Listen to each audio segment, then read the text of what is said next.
going on, guys? And welcome in to the Bench is Clear podcast, where we cover the best rivalry in all of sports. I am Jessica Kleinschmidt, and I represent the side of the San Francisco Giants. And I'm Tyler Coe, and I represent the side of the 2020 World Series champion, Los Angeles Dodgers. That is right, and we are only 35 days away, if you're listening on this Thursday, to the Buster Posey Dick Dropping Tour.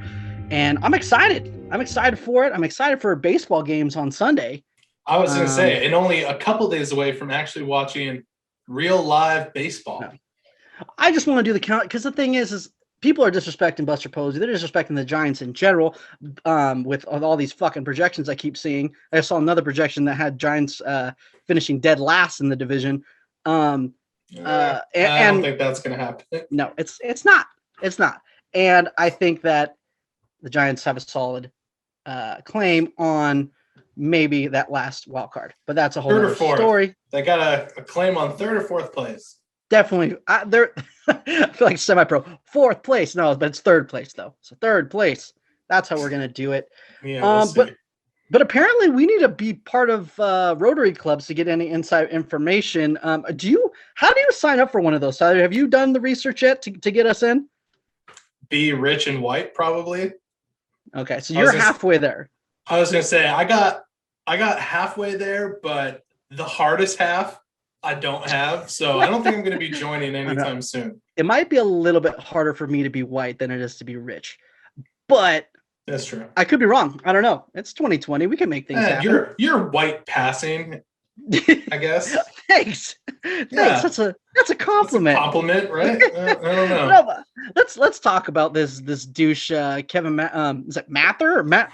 I don't know what his fucking name is. Every single interview, podcast, whatever I've watched, no one knows how to pronounce his name. Everyone does exactly what you just did.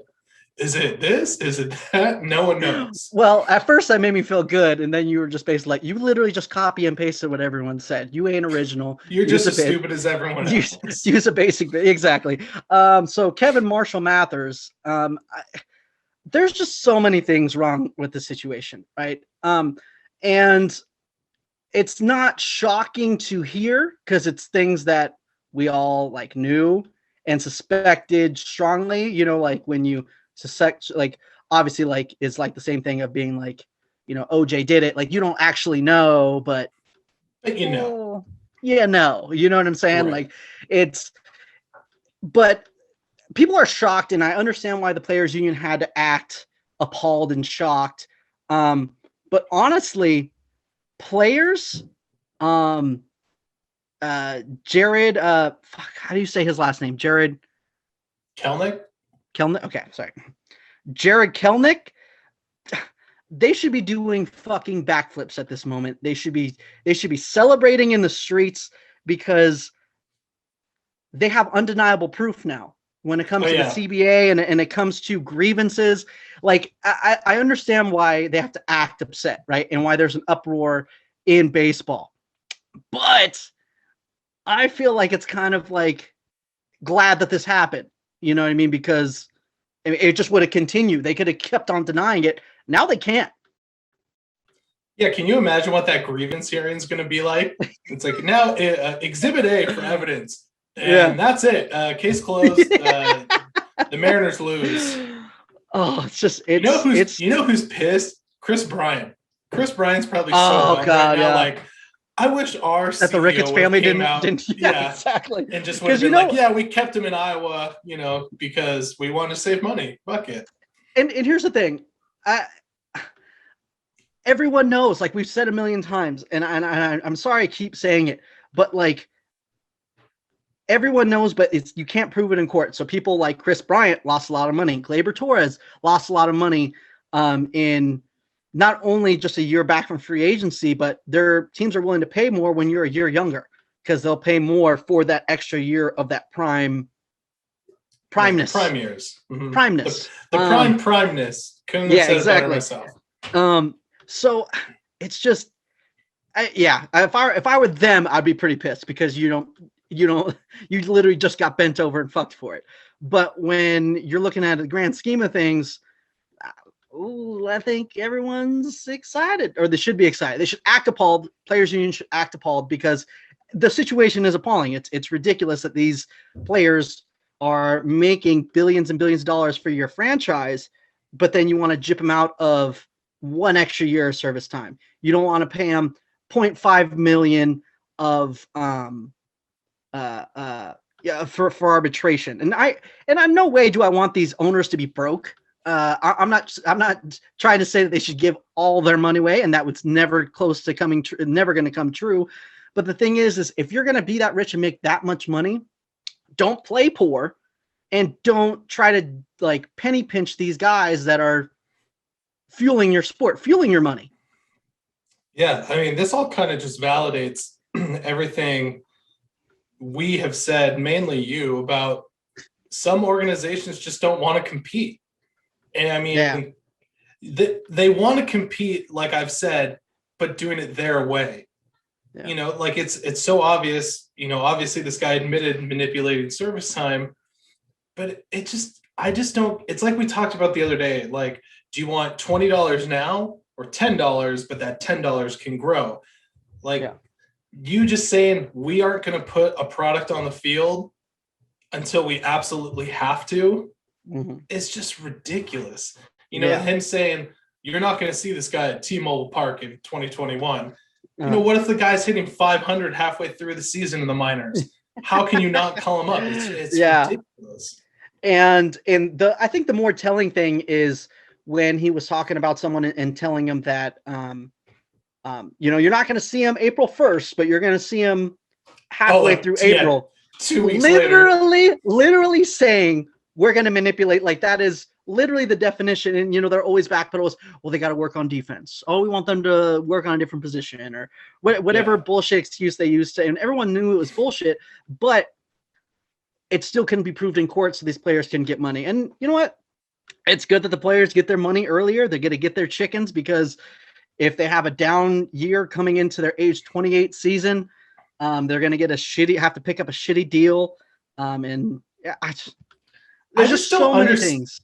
I don't understand the bragging tone he has of like, yeah, we're going to save $1 million or two. We're going to hold this guy down. Like he's saving those guys' money. Like, like it's just, that's like the ticket into the Rotary Club. Like, I know we're all rich, but look how much cheaper I am than you guys. Look how much more frugal I am. Yeah. And you know what? I get it. I get it about that's what owners do all the time in any business to make money about the parking but it's just like to be so happy about making your employees park on the other side of town. It's kind of a rough part of town because you want to make $30 a head parking. It's like, it's not a good look, bro. Well, it's also interesting because have you ever been to T-Mobile? I have. So I don't know how long I remember parking on the street though. I was going to say, I was there 2 years ago and there's not really a parking lot. No, but I mean, no, it's not a parking lot. It's he just owns the parking structure, I think across the street or right next to it. Oh. So his parking lot, it's not affiliated. It's not like the Mariners parking lot. It's just kind of, okay. like when you're looking for spots, hoping for a meter and, you see the park, how much is the parking structure? $30, fuck that. And then you keep going. That's one of his parking spots. Okay. Yeah, I guess I Ubered from my hotel, so I'm trying to remember the whole thing, but I don't remember seeing any. But yeah, so good news for the players. Like I said, you got to act appalled, and I completely get that because the situation is appalling. But awesome for the players. Well, I think we should hop into all the shit he was saying about people not being able to speak English. Oh God! I mean, what? I wonder how many languages he speaks. I bet you it's just one. I bet you he just speaks English. So shut the fuck up. And him just like, well, we had to pay $75,000 a year for an interpreter. $75,000? Your base pay for these players is over $500,000, and you want to gripe about 75 grand? And like, give me a fucking break. And it's not like that's the guy getting his coffee, right? It's not like it's the pillow fluffer. This is a guy who is literally communicating between you and exactly what the player needs. the player might be able to describe kind of what he's feeling, or how he's feeling, or what he wants in vague terms, because there's no English all that well. And that can lead to injury. That could lead to just huge miscommunications that is just a huge headache that can cost you way more than $75,000. So that's mind-boggling to me. It's and I think that just goes to, if you think like in a normal area, think of like a normal person, it's kind of like doing your own oil change, because the oil and the filters cost $20, but to have someone else change is $35. Wouldn't you pay that? Like, that's what that's like, 10 extra bucks. Yeah, right. For like a normal person like us who make $50,000 or 60 or 70, 80, whatever, Right. Like, so for me, it's like, dude, change my oil every single time. Like, I'm going to fuck something up. I'm going to make something worse. You know what I mean? I know how to change an oil. I know how to change the oil, but at the same time, I'd rather chill and hang out and pay someone $10. Like, I would pay $10 to someone to wash my car. Okay. So change my oil and make sure it's good. Do it. Yeah. Yeah. And again, the setting of this video conference, him talking to the Rotary Club, like, what? I just don't understand why you would say this shit. Like, who are you trying to impress? It's not like, if he was giving a talk to the Rotary Club and giving like really insightful things on the inside operations, like that would be super neat. Yeah. But he's just like saying all the wrong shit and shit you wouldn't want anyone to hear. And I mean, I'm super glad he said it, because now he's gone. He resigned. Exactly. And it helps kind of purify the sport. But dude, just insane shit like, oh, we overpaid for this guy, or, we tried to give this guy a 6-year deal, but he wants to bet on himself because he thinks he's worth it. And we'll see how that works out. And it's like, dude, who the fuck are you? No one's going to want to play for your organization. Yeah, exactly. And that's a huge deterrent. And it's crazy that mayors have to save face, right? They have to be like, oh my gosh, we don't agree. That's not at all what this is. They have to, but no one fucking believes them. Even if that was true, even if it was like a percentage true, no one is going to fucking believe them. So when you hear you're getting traded to the Mariners, you're like, fuck, dude. You know what I'm saying? Well, and honestly now though, I think things are going to be able to change because that happened. So now they have to. Yeah. I mean, you should be happy for Jarred Kelenic. He's like, you should be stoked. Well, and Kyle Seager posted on Twitter, like, I guess I should put my house up for sale. Yeah, his wife did. Yeah. Like, that's crazy. Yeah. Well, Kyle Seager's just not going to get paid. So, I mean, I don't think he'll directly benefit from it. But Kelenic, there's no way they can keep him down for 2 weeks. There's no way, unless for some reason he gets like injured. That's the only way. And then they have like doctor's proof. That's literally the only way. Other than that, he's up. And guess what? He's going to get his chickens 1 year early. Congratulations. I don't know. I seriously would not be surprised, because now they can say, because he's out, the CEO is out, they can be like, well, as an organization, minus this guy, we decided he does need to work on defense, or he sincerely needs this. And then all of a sudden, like, number 5, 6 prospect in baseball. Yep. He's coming up. We're going to have a stud outfield. Yeah. The best thing you do from here is to be like, listen, we want to rally around this guy. He's going to be our outfielder of the future. So we're going to bring him up like basically how the Mets did with Pete Alonso. And like I said, I believe some organizations will risk that year of service time, because some do. The Mets came out and they literally said before the season started, we're bringing up Pete Alonso. He's going to be our first baseman. We don't care about the service time. Let's go. I mean, I would imagine the motivation is, hey, we want to lock him up long term and we want to show good faith. And I feel like that saves more money in the long run than trying to gyp these players out of 1 year of service time. I mean, I don't have figures, but I'm just thinking a logical standpoint. Well, yeah, I mean, you'd be more prone to get the hometown discount if you treat the player with respect and treat him well from the get-go, instead of trying to fuck him every chance you get, and then the time for free agency comes up and it's like, hey, we're the people that gave you a chance begrudgingly because we wanted to keep you down and manipulate that service time. Yeah. But give us a chance. Yeah. Take the only way deal. Their GM, the guy from the Angels, is it Diplo or Dipolo, whatever how you say his name. Anyways, some dick. Anyways, but he's gonna have to rally around the guy and convince him that they're gonna bring him up and everything's good. That's the only way that we could that they're gonna be able to survive and be able to lock him up long term. Giants made a couple signings to add to that pitching staff, I guess you can call it. Shun Yamaguchi, a huge Lincecum fan, so obviously that means he's a good guy. Do put up a lot of good numbers in Japan. Over his career there was a 3.5 ERA. Had a lot of strikeouts, and then signed that 2-year $6 million deal with the Blue Jays. Blue Jays released him. Giants picked him up after he elected free agency. So the Blue Jays are on the line for that $3 million. So there's not much of a risk here. Only upside, especially because his last year in Japan, posted 2.78 ERA. Fucking struck out 194 guys and 181 innings, so he can put some innings on that arm. I don't think that there's. He also has an opt-out if he doesn't make the team. So obviously he's probably like, if he wants to be on a major league roster. So listen, I'm sorry I didn't text this to you because I was going to text it to you because I really wanted to show you. You should look it up on Twitter really quick while you're looking at your phone. Just look at it. It's on I think I retweeted it and posted some shit. But I'm not going to talk about his numbers from 2016. That was so long ago.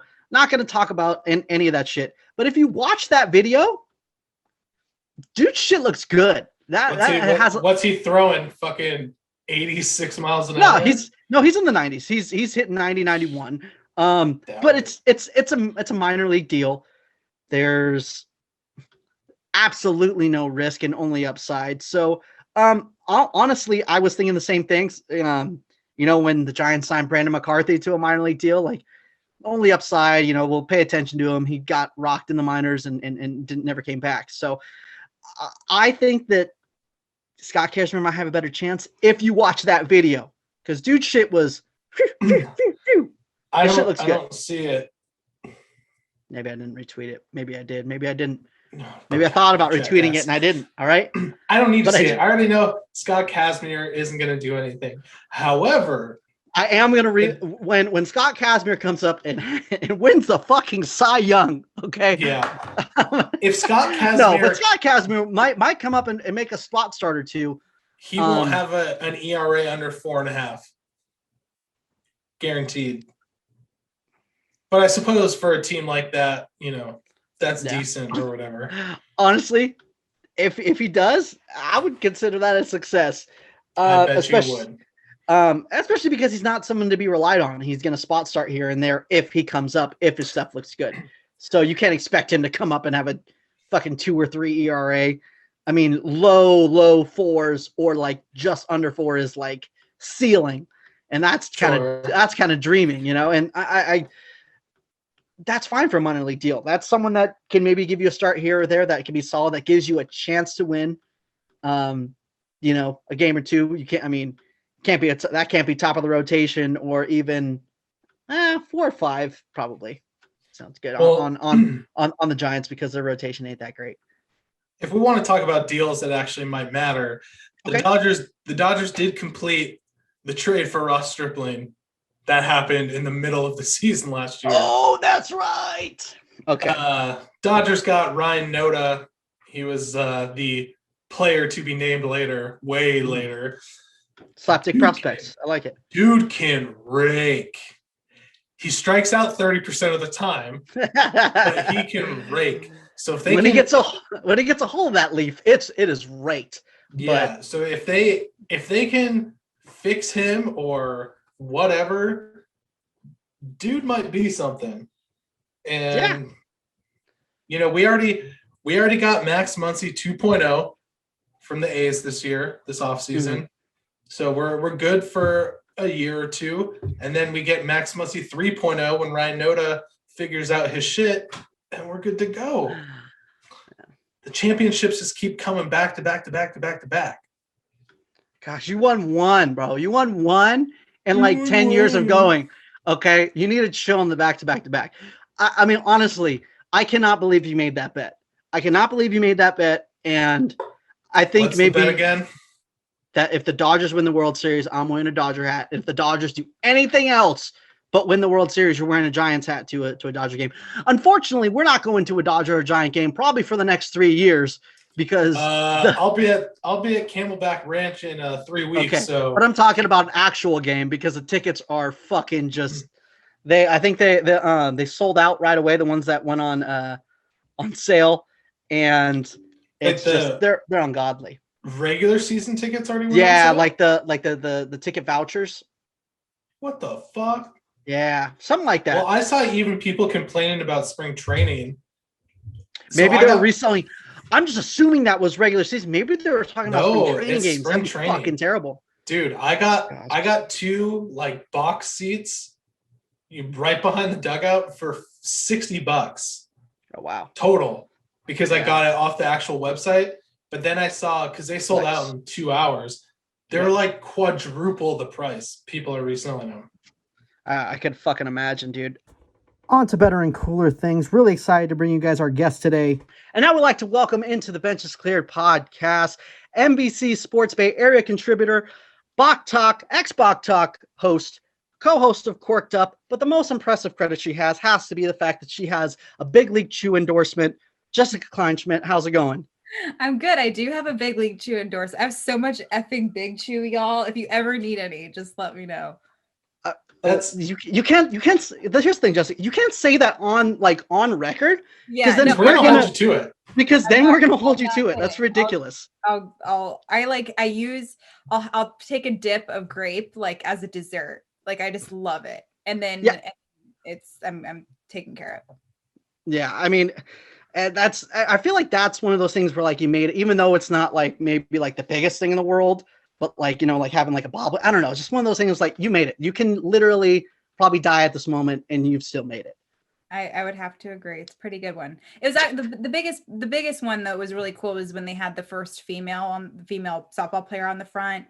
And I wrote an article about it, or I tweeted it out or something, and they were so appreciative. That's when the relationship started. So it was mainly, I was just proud that there was a woman that was being, the front and center of this thing that I grew up with. Like I was obsessed with Big League Chew growing up. Oh God. Yeah. I remember like, even to this day, like I'll sometimes randomly find and I like how you can reseal it. That's the best part. You can reseal it and it'll be at the bottom of my purse sometimes. I didn't know that. I think maybe I was just a fat little kid who just ate the whole thing in one shot. So I never got that far, I think you did. Yeah. Yeah. So there's taste yourself, but you turned out okay. I think I did okay. My mom still thinks so. Fat little kid at heart, but I am in a slimmer version.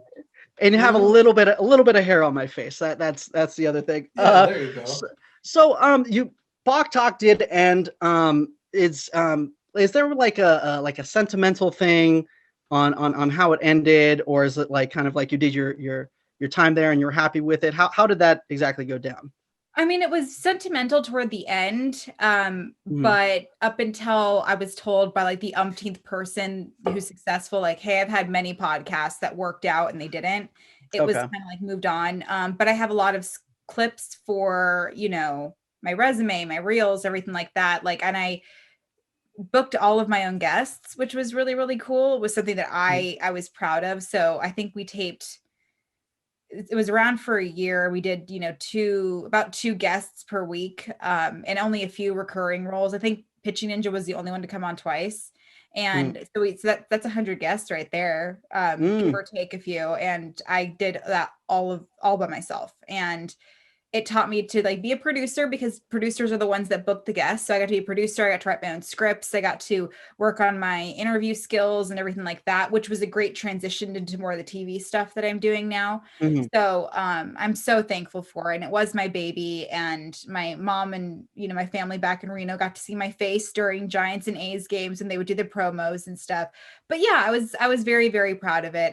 So the sentimental is definitely over now, and I was nervous that I wouldn't be busy, and the season hasn't even started and I'm exhausted. So there's always plenty to do, but I'm very thankful for the people that like tuned in, because it was a lot of effing work, and I'm Yeah. Well, you covered both, you know, you still obviously cover both teams, but you're mainly A's. But I guess the question for a fan aspect is it okay to have two teams? Baseball in your eyes, or what do you think? I 100% agree. Like I had before the Giants affinity, if you will. I was a big Diamondbacks fan because I'm from Reno, and I covered them with the AAA Reno Aces. That makes sense. So yeah, so I mean, you want to chalk it down to having an AL and an NL team, it's fine. Like I appreciate rivalries. I really, really do, as y'all know, with being a Giants and a Dodger fan. And obviously being a huge fan of the podcast, you were like bugging, like, Jesse, can I get on? I was like, I'll make time. Like, it was mainly if you guys wanted to have me on, which was great. People are fighting for the chance to get on this. Forever thankful. I actually think you guys can put community service hours toward this. But I'm a firm believer, and especially with me as a reporter now, I love every single team for a reason. And that has a lot to do with when I worked for MLB.com's Cut 4. I mean, like, I love Joey Votto. And that means I'm going to pay attention to the Reds a little bit more. Obviously the Diamondbacks have an affinity for, and the Padres now with, you know, I helped leak some of the Tatis news. And so I'm going to be paying attention to them a little bit more. And just little things like that. So I think it's okay, but I also understand when people have because rivalries are fantastic. They're so good for the game. But I'm also, like I told you guys before we started recording, I'm not going to be the person to say, you know, I hate this team. I don't hate it. But I understand if people do. It's like, don't talk shit to me. I'm not going to sit there and say I hate this team, because I don't. There's a reason to love every team in my eyes. Yeah, I mean that's debatable, but yeah, I guess. I feel like when I say like I hate the Giants, that's part of the rivalry and it's part of the fun. Because Jesse and I always talk about, and we're in agreement here. I think the fun part of the rivalry is, you know, saying I hate the Giants and being at a Giant Dodger game and being able to talk shit and jab at Giants fan in a fun way. Right. Yeah. You know, and obviously that sometimes it goes awry and turns violent. And, you know, there is no place for that. But having that kind of jabbing, like, oh, I hate the Giants, and then just talking shit, like, that's what makes it fun. But there are people that have that like deep-seated hatred, and that I don't get. Yeah. Because it's at the end of the day, it's a game. Right. That you don't even play. You don't even have a stake in it. Right. You're just watching it. Yeah, and I understand. It's my best friend in the whole wide world. She's not really into sports. We've been friends for almost 20 years, and she married into a Yankees family. So the only time we can really go to Yankees games, unless she's in New York, is when I take her to an A's game. And because like the A's are always playing the Yankees, minus 2020, of course, in Oakland.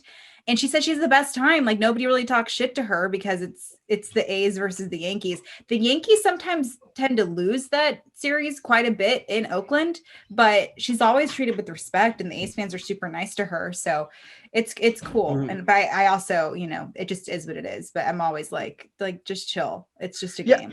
Yeah. I think it's also like a nice, like I married into, I mean, obviously living in Southern California, I married into a very huge Dodger fan family.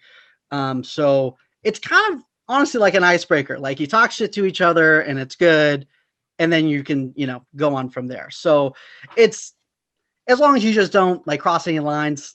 Yeah. Well, I want to say here and now, just because I cover the A's, like every time I introduce myself and I say I cover the A's, people are like, "Oh, I'm a Yankees fan." I'm like, that's fine. Like, I obviously have to pay attention to every single other team. We can have a conversation about the Yankees.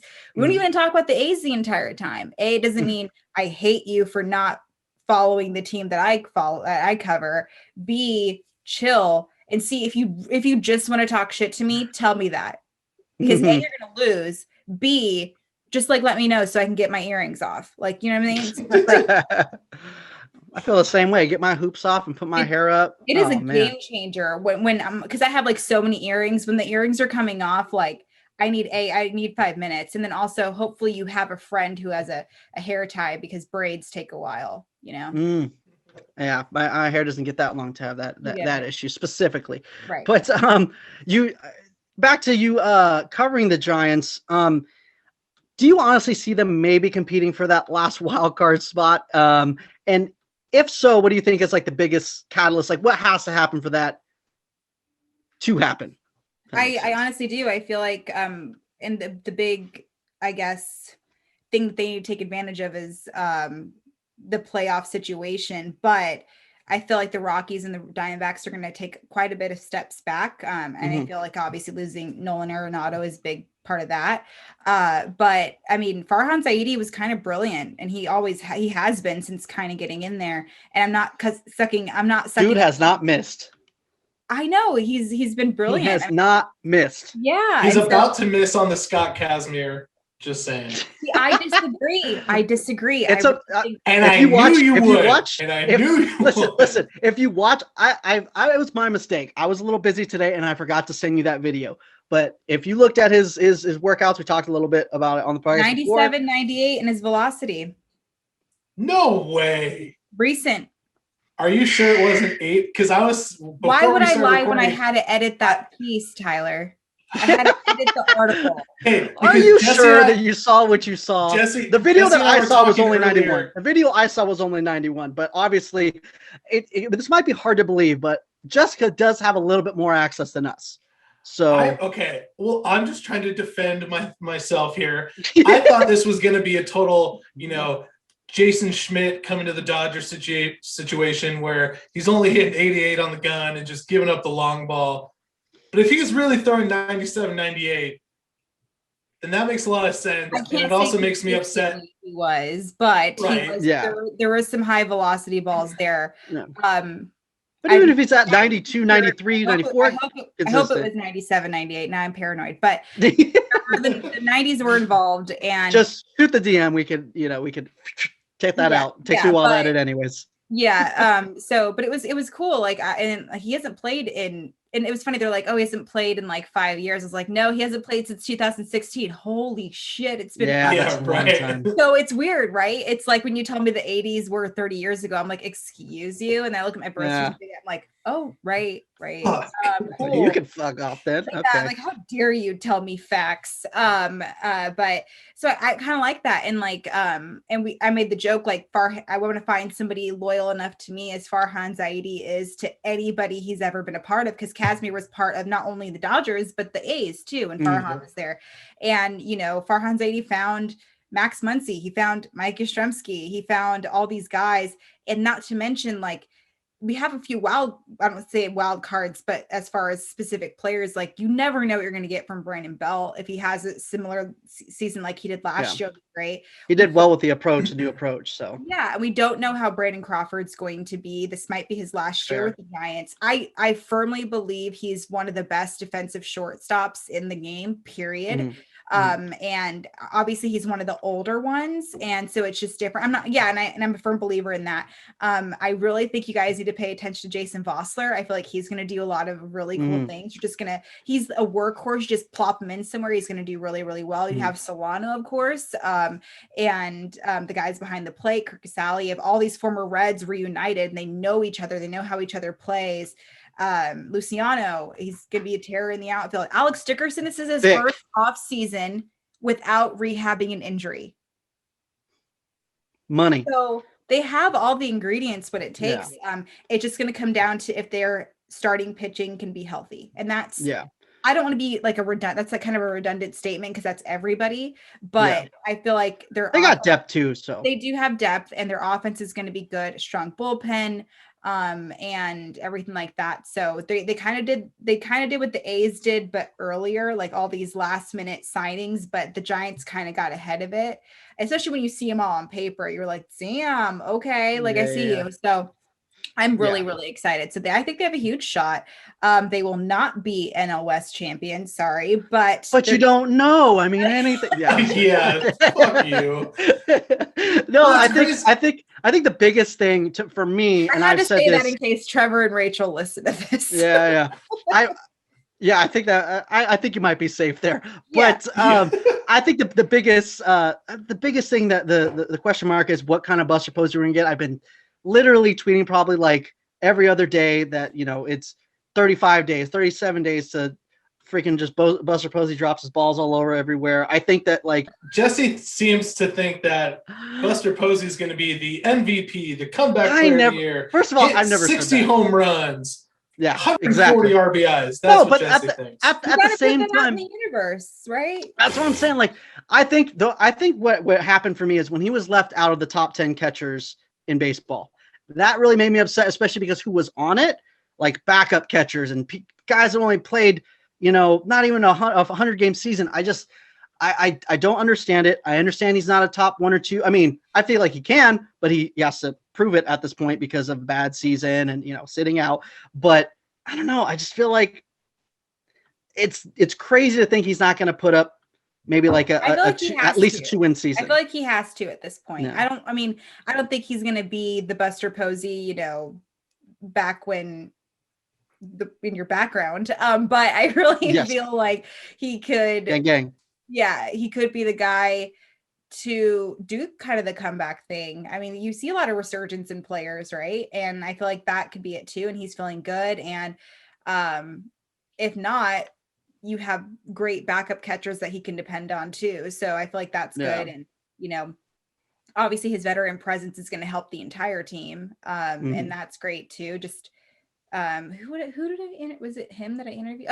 Aramis Garcia, who's on the A's now. He learned from Buster, and I think being a catcher is the most underappreciated position, period, no matter what level you're at. And when you're in Buster's presence, and think about it this way, if you're either a rookie or a veteran and you just got traded or anything like that, you see Buster Posey behind the plate, you automatically know you're in good hands. And guy's like a very personable guy. He just doesn't show it that much because he's kind of shows off monotone, but I feel like I agree with you, and he could be the deciding factor, whether it means his performance at the plate or not. I think that he could play a huge role, whether it's just his presence alone or anything like that. Because I feel like Matt Chapman could have done that too, but COVID was there and he couldn't join the team, right? Because he was injured and the COVID restrictions and stuff like that. So I somewhat agree with you there, Jesse. I appreciate that.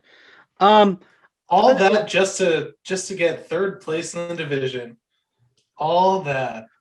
Here's the thing. It's so funny because the thing is you talk a lot of shit, and I understand why. You got all the cards. I get it. But I seem to remember last year when the Giants were going to be in that wild card series, you weren't scared, but you were kind of shaking in your space boots a little bit because and if there's one team that can play the the Dodgers good, it's the Giants. So chill here, homeboy. Right. But that never happened and we won the World Series. But anyways, totally.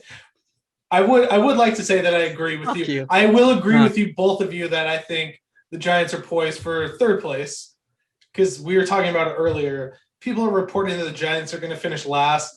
The Rockies are a dumpster fire. The Diamondbacks I don't know why didn't do people anything. are saying the Giants are going to be last. That I 100% disagree with. Yeah, I don't understand what logic, where that's coming from. So I'll give you guys that. It's a lot of sabermetric guys, just because they're just counting on the downturn.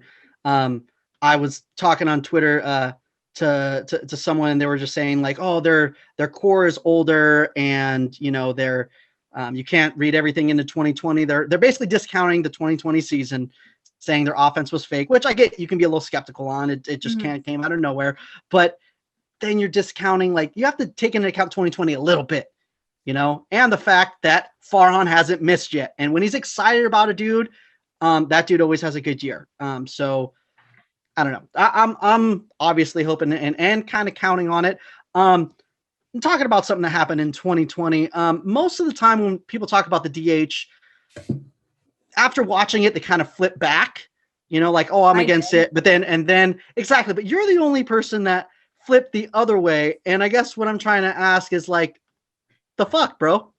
Why did I flip back? Yeah, exactly. So I yes, heading into 2020, I was like, I love the idea of the universal DH, but then it was kind of executed, and I was like not impressed with what the Giants did with it, and that was no avail of theirs because they only had so much time to figure out what they were going to do with their lineup. Yeah.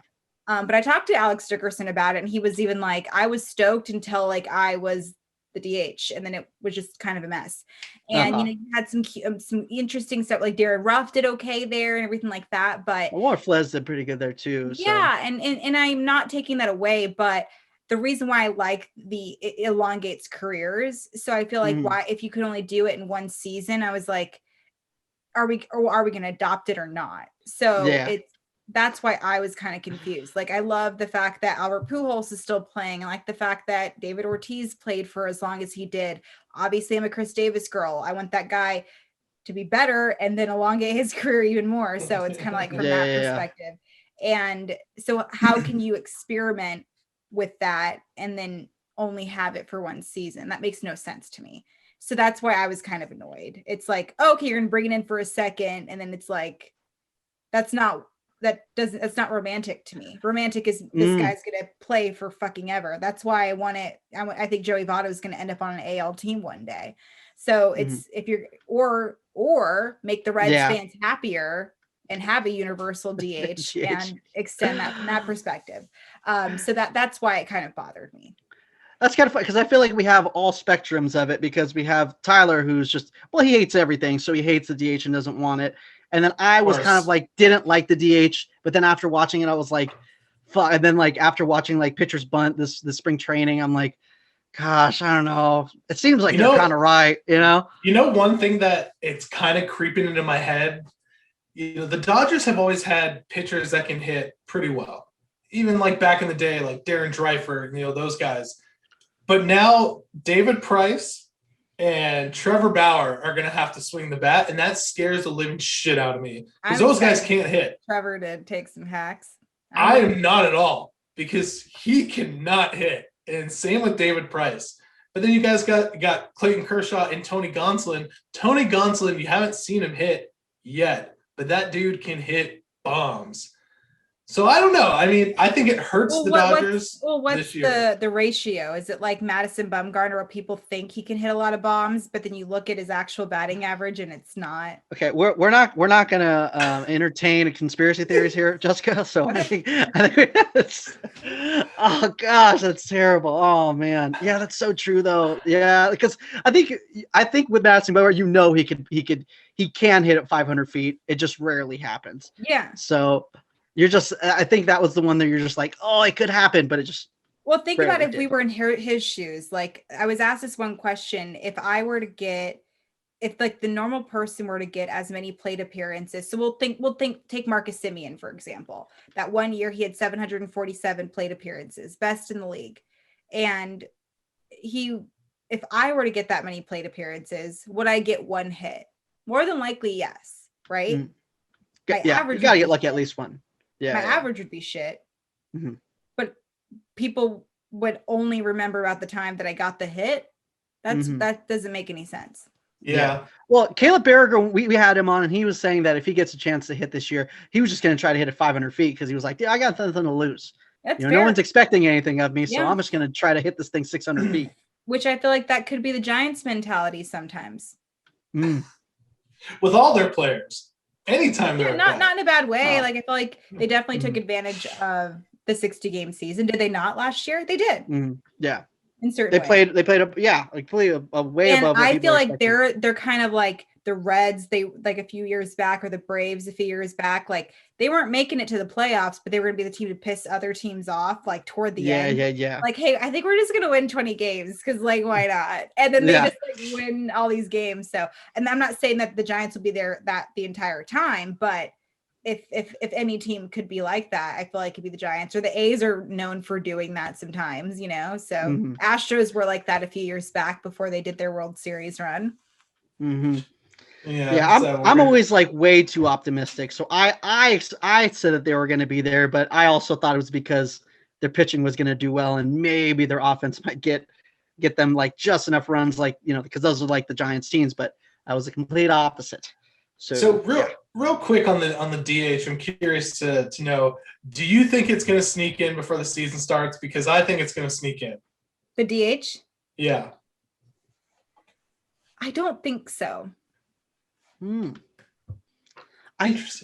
Man, I We're feel like gonna find out. so many Certainly gonna owners find have made so many like peculiar moves, like the stuff in Washington.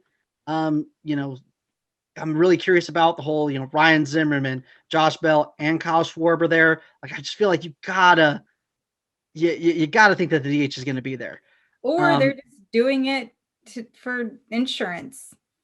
Maybe, because so many of these things are so fluid. I mean, I don't believe so. And I don't have any inside knowledge. Especially in this particular thing.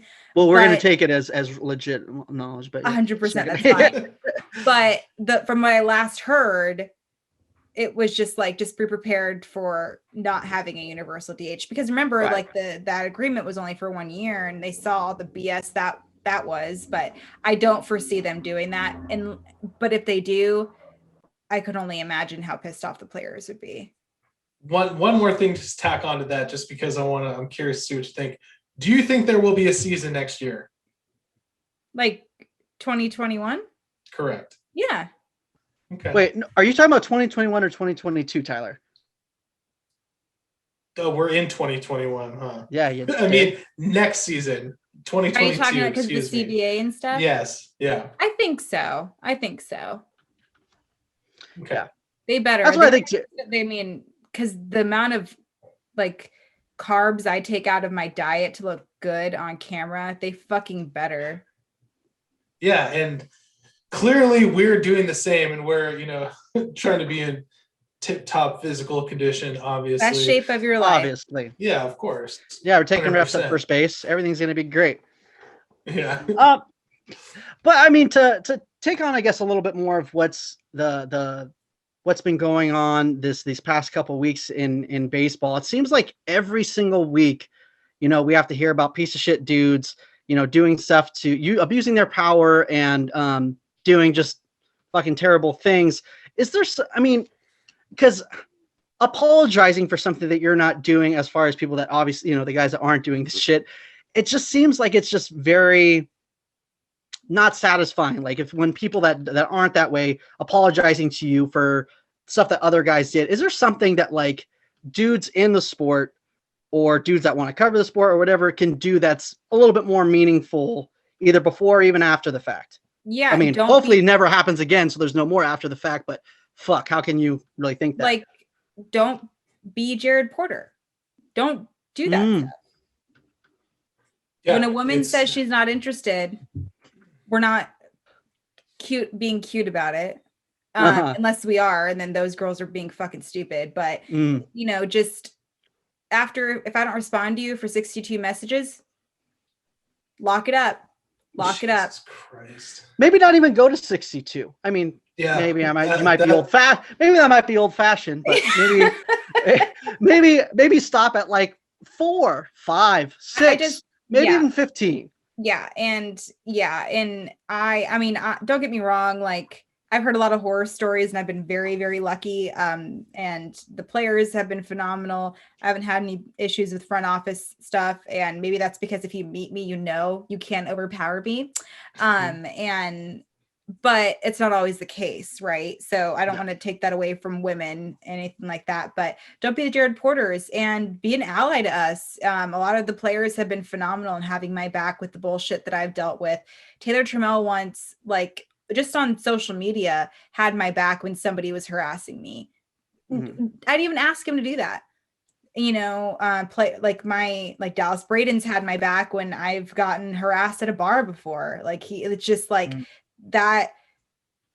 I shouldn't have to ask to have my back. Not that I couldn't, you know, help myself, but we want the support. We want, if I were to complain about something, I want you to just believe me. I don't want you to have to be like, well, did you have it coming, stuff like that. Don't be gross. Don't be a Jarred Porter. If you or, you know, the Mickey Callaways of the world, you know, whatever, it's disgusting. And, you know, I don't think that it'll ever change, unfortunately. But I feel like we're hopefully in the right direction with these reports coming out over these people. And, you know, I feel like that's very imperative. But that's what it ultimately comes down to. You can't stop something that you haven't started. So don't even start it. If you feel like it's uncomfortable for that person, or you know for a fact if you're acting Jared Porter-esque and you see what happens to him, you see what happens to similar scenarios, maybe stop. Yeah.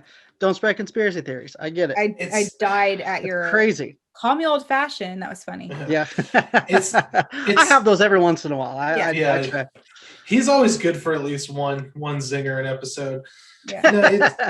No, it's really disheartening because obviously you know that this stuff is going on because it's going on everywhere in society, and I think people are more willing to turn a blind eye to it when it's in professional sports because you're such fans of these people, you put them on such a pedestal. So it's such a systemic thing that's happening in society. And I think I don't know how we change it in sports in general, because I think it's worse because these people are protected because they're such high society types. I mean, it's awesome to hear that you haven't experienced anything like that, because when Alana Rizzo stepped down, we were doing an episode and I had said something along the lines of, hopefully this is truly just her taking a step away from it because she needs to focus on certain things, and then it comes out a month or 6 weeks later that she had issues with players and people in the organization in the past, and it's just such a bummer because you think so highly of these people, and the stuff she dealt with afterwards too. Yeah, and it just turns out these people that you put on such a pedestal are just pieces of shit, and it's just, I don't know, it's such a bummer. Yeah, and like, don't get me wrong, like I've dealt with shit before, but I mean, what can you do? It's and that's what sucks is, like, at the end of the day, we have to be like, well, yeah, and like, I mean, I don't know how long you guys have been following me, but my mentions are absolute trash, and it's sometimes become in real life too. Like, I've had, like, fans are the worst to me.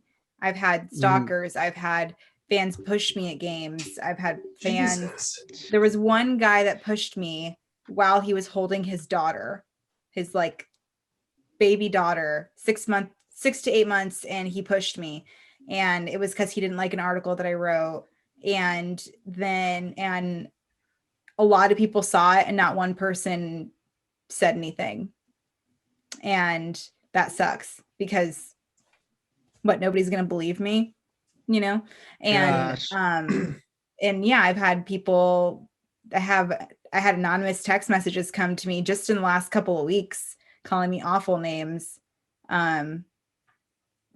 One particular said that this person called out my mentor, saying that my mentor called me this awful name as well. And that was creepy because my mentor, A, would never say anything like this. And B, how did they know this person and I were that close, and stuff like that. So it's not just people of power that are doing this. It's people that are pathetic that are doing it too. Right. Yeah. And it's so easy for someone from the outside to be like, oh, they're just like, loser guys, and they're just like guys in their basement. And, and a lot of it's probably true, but it's just, I don't know. Like, I understand, like, when you get it, especially more than once, that it's like, yeah, I know they probably don't matter, but I wish I didn't fucking have it, Like, I wish I wouldn't get that. Because I mean, still doesn't mean I want to deal with it. Well, yeah. And it's a thing, like, especially people that have like you said, like 9 to 5 jobs, like Jessica, just grow a thick skin. And it's like, oh, okay. Oh, I feel better now. Yeah, well, that's it. Why didn't I think of that earlier? What the fuck? Like, I'm like, oh my gosh, I was sad, but like, you told me not to be sad, and now I'm like not sad. Yeah. So it's like perfect. And I hate admitting that too. Like, strangers make me annoyed, but some of these strangers aren't strangers because they'll eventually see me in person, and that's scary too. And yeah, definitely. With that, I've had to go to the cops over somebody who was harassing me. I've had to be escorted to the train because people are awful and stuff. And it, to know that people like Alana Rizzo and whoever else are like dealing with a lot of stuff like that sucks, because same thing. Like, put her on pedestal. I thought she was just somebody who was invincible, and off limits for sure. And to know, in a way, it's comforting because it's like, okay, cool. Like somebody that I think is great still has these struggles. But yeah, it blows. Sucks they have to deal with it. Yeah. No. Yeah. Right. Yeah. I mean, and like we said a bunch of times, like it seems like it's going to continue to happen. I hope that's the last time we ever have to talk about it because it doesn't happen. Not that it gets, covered up obviously, but it's just rough. But, women in sports, there's a lot of strides being made and a lot of, milestones and are being crossed. Do you think in our lifetime we're going to see a female in baseball as far as like playing, obviously? Like in MLB? Yeah, in MLB.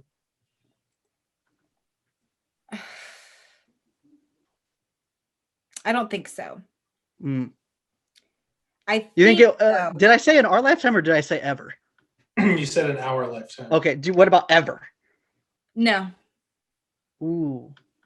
Do you think eventually we'll have an all women's league? Okay. I wish I was wrong. Yeah.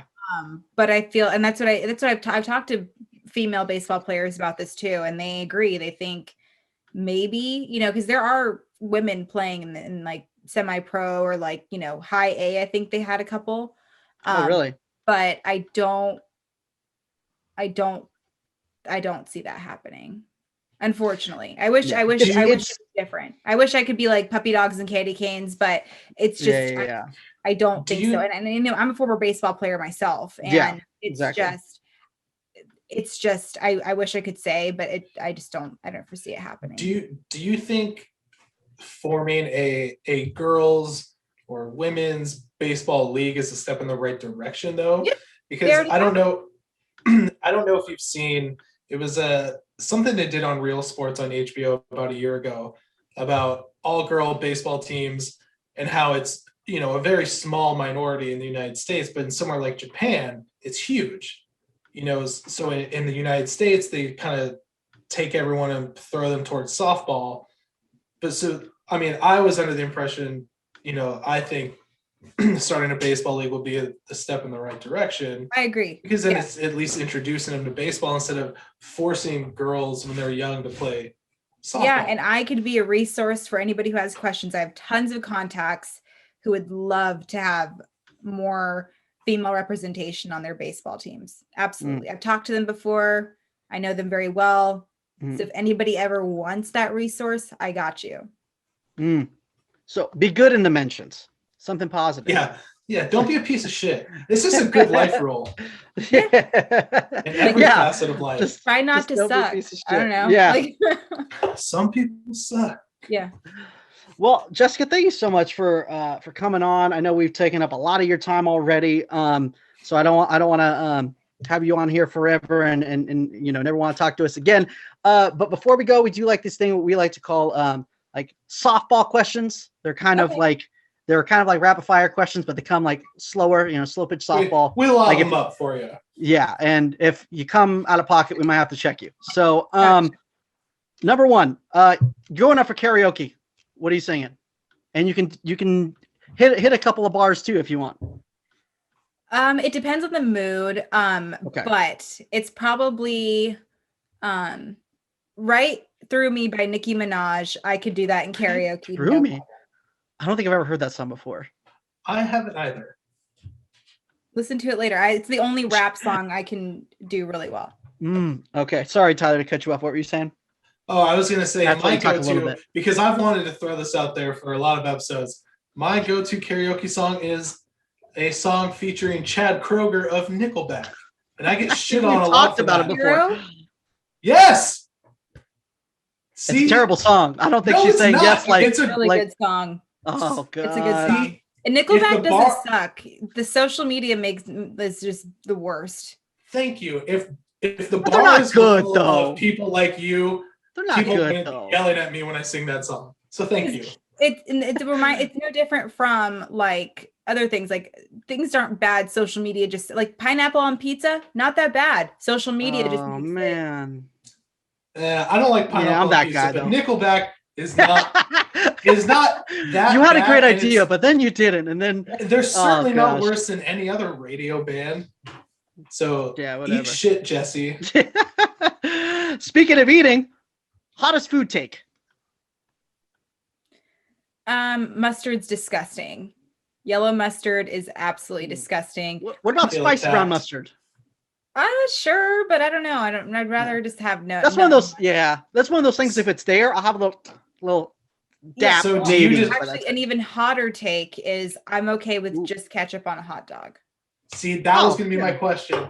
Boo! I feel like My the pineapple girlfriend thing does actually that, and might have been I'm not about might have it. been your biggest one. Yeah. But But if you have so you actually, I think you dropped like 3 of us in the next 5 seconds. pineapple, pepperoni, black olive, jalapeno pizza, Oh God. so good. Gosh, my wife always has to have a certain pizza to herself, and it's just so much like it makes me so mad because it's like, bro, you're the only one who can eat that afterwards. Yeah. You know, because Yeah, there's gonna be leftovers, Well, that's and the then I point. can't have any. Yes. Yeah, that's what she does that for I a just- reason, stupid. Mama. I just get mad when I can't eat. That's some Um, queen shit. That's some queen shit. Possibly. So I do know that you have a huge affinity for wings. Are you a person that is, I like to taste the sauce, or do you like to dip it in ranch? Can you do both?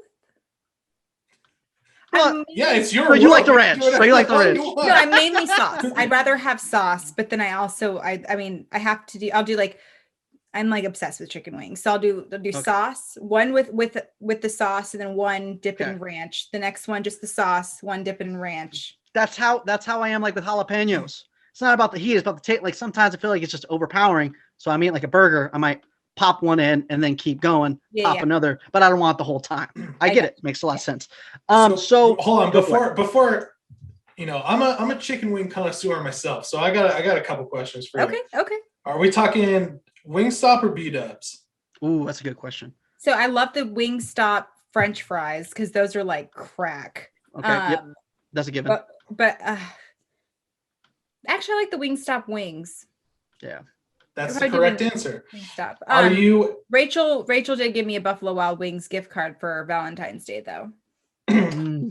well, tell her to take that back to the I would store and get your never. Wingstop one. I would never. Wait, B-dubs is good though. Let's just chill. I'm assuming because you're big on wings, you're a bone-in person, correct? Yeah, I'm not a monster. You're not a glorified chicken nugget person. Wonderful. Like I'll eat those. Well, of Yeah, course. exactly. They're chicken nuggets. I'll never order them. Sauce. Not even if there's a fire. Yeah. Not the And last this is- question, but This is the last question about chicken wings, as far as I know. Are you a flats or are you a drums person? Oh, flats. Well said. I love. Couldn't have said I it better love how myself. I just set off a fire in Tyler. I thought this was going to be a one question thing, Dude. and he just said, "Hold on, step the fuck No, back. I got you this." You go to Wingstop and you got to get all flats. It's the only way to go. I agree. And Yeah. I what I like to do is like for sauces, I invented a sauce back in Reno and it's called teriyaki, which is basically just teriyaki with like some buffalo sauce. Mhm. Mhm. So good. Or I'll do half Interesting. teriyaki, half like spicy buffalo. I See, do this like. is why I asked these questions, Jesse, because now my world just might have changed. Mm. Okay, But the, once I try but the the sauce. B-dubs, the B-dubs Asian zing is so fucking good, and I've actually come around. My wife has made me come around to the Wingstop like garlic parm. I preferred the B-dubs one, Oh no! but I don't know if you get extra sauce on the Wingstop one. Fucking drooling right now. Oh my gosh, like extra sauce and extra cheese, money. So last question. You got a home run off of anyone in the league, and you can remember this thing is 500 feet, so you're bat flipping the shit out of it, and you get to strike out anyone in the league. Past or present, however you want it. Where are you going? I would love to hit a home run off of Dalton Jeffries Mm. just because he's my friend and I would just really want to do that. And I would love to strike out Joey Votto. Oh, you're going for the hard strikeout. It seemed like, I guess everyone goes for hard either way. We got a lot like Mike Trouts and you know, whatever. But I'm still waiting for that one. No, Joey Votto would give me an at bat. He would give me no, for sure. Like, one of the hardest people to strike out. I understand, but like, I'm still waiting for the one person that's like, say a certain player because like he didn't autograph your shit when you were a kid and you always hated him. I haven't gotten that yet. I really want it. Who hates the player for not autographing their stuff. I always sit by that fucker at a game too. Oh, I tried to get Buster Posey's autograph, but I was interrupting his baby shower. Like, okay. And I'm like, I ran up to him with no mask during COVID. He wouldn't autograph my shit. Yeah, I was licking his face and he got offended. I don't know. Some people think they're people too. I don't get that. I don't understand. But thank you again, Jessica, for coming on. We really appreciate it. As always, this episode was brought to you by Renovation Candle Company. Spring line's out now. Bunch of new scents coming out. Go ahead, check it out. Enjoy. Almost baseball season. Yes. Last episode before we get some spring training games. I'm excited. Follow us on Instagram, Benches Cleared Podcast, and on Twitter at Benches Cleared P. Make sure you're subscribed to us on YouTube or your favorite podcast platform. Thank you. See you next week. Fuck Aubrey Huff. And if you see me at Camelback Ranch in March, don't come up to me and say hi. Stay a respectable 10 feet away and give me a wave. Maybe like you could do an elbow bump. Nope. Not even elbow bumping. Nope. Air 5. Come give Tyler an Air 5. Absolutely. They're not going to be able to recognize you anything. Oh, next year we'll be able to be there and do some cool stuff. But other than that, next week we'll see you.